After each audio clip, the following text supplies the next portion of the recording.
கிருஷ்ணகிரி மாவட்டம் கொண்டையப்பள்ளியிலேருந்து கோவிந்தசாமி. நாங்கள் வந்து இந்த கொண்டையப்பள்ளியில் நாங்கள் வசிக்கிற இடத்துக்கு வந்து போகிறதுக்காக வழி வச்சுருக்கோம். அதுக்கு பக்கத்தில் எங்களுக்கு சொந்தமான பூர்வீக நிலம், எங்கள் அப்பாவோட பூர்வீக நிலத்தில் வந்து வேறு ஒரு பெருமாள்ன்றவருக்காக நாங்கள் விற்றோம். அந்த நிலத்தில் வந்து அவர் வழியை ஆக்கிரமிப்பு பண்ணி வீடு கட்டிட்டார். அந்த இடத்துல எங்களுக்கு வழி வேணும், அதனால் அந்த வீட்டை ஆக்கிரமிப்பு கிளியர் பண்ணி எங்களுக்கு இது பண்ணணும்னு சொல்லிட்டு வழக்கு கொடுக்கலாம்னு முடிவு பண்ணோம். அந்த மாதிரி நேரத்தில் பார்த்திங்கன்னா, நாங்கள் இந்த நாம் தமிழர் கட்சியில் நானும் ஒரு பொறுப்பாளராக இருக்கிறதுனால சிவராமன் என்பவர் அறிமுகம் ஆனார் எங்களுக்கு. அவர் அறிமுகம் ஆனதுக்கப்புறம் அவர்கிட்ட என்னோடய பிரச்சனை இந்த மாதிரி இருக்குது, இதுக்கு யாராவது ஒரு வழக்கறிஞரை பிடிச்சி நல்ல தீர்ப்பு வழங்குற மாதிரி எங்களுக்கு வேணும் அப்படின்னு சொல்லிட்டு கேட்டு பார்த்தோம். கேட்டதில் நானே வழக்கறிஞர் தான், நீங்கள் எதுக்கு வேறு போய் வழக்கறிஞரை பார்க்கணும், என்கிட்டயே அந்த வழக்கை கொடுங்க, நான் முடிச்சு தரேன் அப்படின்னு சொன்னார். அதுக்கப்புறம் இருக்கிற இதெல்லாம் தகவலாம் நாங்கள் கொடுத்தோம். இந்த நிலம் சம்மந்தப்பட்டது எங்கள் இதெல்லாம் தகவலாம் கொடுக்கும்போது அவர் இது ரொம்ப சிம்பிளான கேஸ் தான், இது ரொம்ப விரைந்து முடிச்சிடலாம், ஒரு 3 மாதத்தில் முடிச்சிடலாம், அதுக்கான ஆவணங்கள்லாம் கொடுங்கன்னு சொல்லிட்டு கேட்டார். நாங்களும் தகுந்த ஆவணங்கள்லாம் கொடுத்தோங்க.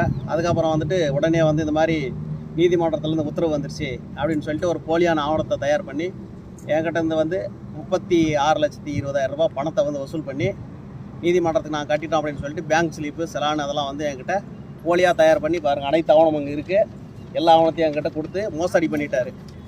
அது நாளடைவில் எப்படி எங்களுக்கு தெரிய வந்துன்ற போது அவர் இன்றைக்கி நாளைக்கு நாள் கடத்திட்டு போகும்போது உத்தரவு வந்துருச்சு, இன்னும் கொஞ்சம் நாள் அந்த இடத்த காலி பண்ணி உங்கள் கையில் ஒப்படைச்சிருவோம் அப்படின்ற மாதிரி சொல்லிகிட்டே இருந்தார். அதுக்கப்புறம் எங்களுக்கு சந்தேகத்தின் பேரில் நாங்கள் இது எப்படி நாங்கள் நம்புறது, எங்களுக்கு இந்த வழக்கு நடத்துக்கான ஆவணங்கள்லாம் வேணும்னு கேட்கும்போது அதுக்கப்புறம் அவர் அப்படி முன்னுக்கு பின்ன முரணாவே பதில் சொல்லிட்டு வந்தார். அதுக்கப்புறம் என்ன ஆச்சுனாக்கா, ஒரு நாள் திடீர்னு இந்த ஆவணங்கள்லாம் எங்களுக்கு வேணும்னு கேட்கும்போது உங்கள் மேலே அந்த பெருமாள்ன்றவர் காவல்துறையில் வழக்கு பதிவு பண்ணிட்டாரு, அதனால் உங்களை எல்லோரும் நீங்கள் ரிமாண்ட் ஆயிடுவீங்க, உங்களுக்கு ஜாமீன் எடுக்கணும்னு சொல்லிட்டு மேற்படி ஒரு 40,000 ரூபாய் பணம் வேணும், 7 பேர் மேலே கேஸுக்குது, ஒரு ஆளுக்கு 6,000 நீங்கள் பணம் கொடுத்தீங்கன்னாக்கா நாங்கள் ஜாமீன் எடுத்துறோம் அப்படின்னு சொல்லிட்டு இன்னொரு அமரேசன் அப்படின்ற ஒரு வழக்கறிஞரை கூட்டிகிட்டு அவர்கிட்ட அந்த பணத்தை அவங்களோட வங்கி கணக்கே நாங்கள் அனுப்பணும். அந்த அமரேசனுங்கிறாரு இல்லையா, அவரோட வங்கி கணக்கு அனுப்பி ஜாமீன் இது பண்ணுறோன்னு சொல்லிட்டு பண்ணாங்க. அதுக்கப்புறம் காவல்துறையில் நேரடி விசாரணைக்கு எங்களை வர வச்சாங்க. அங்கே போயிட்டு பார்க்கும்போது எங்கள் மேலே வழக்கு எதுவும் இல்லை, ஆனால் இவங்க அதையும் போலி நாடகம் ஆடி எங்கிட்ட பணத்தை பறிச்சிட்டாங்க.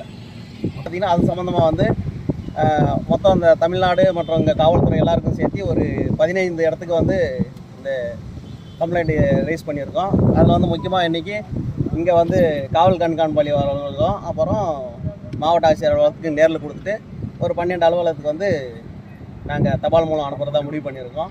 மாவட்ட ஆட்சியர் அவர்களும் இங்கே காவல் கண்காணிப்பாளர் அவர்களும் விரைந்து நடவடிக்கை எடுத்து சிறப்பான முறையில் அந்த தீர்ப்பு எங்களுக்கு வழங்கி நல்ல முறையில் எங்களை இதிலேருந்து மீட்டு இந்த பணத்தை எங்களுக்கு மீட்டு தரணும்.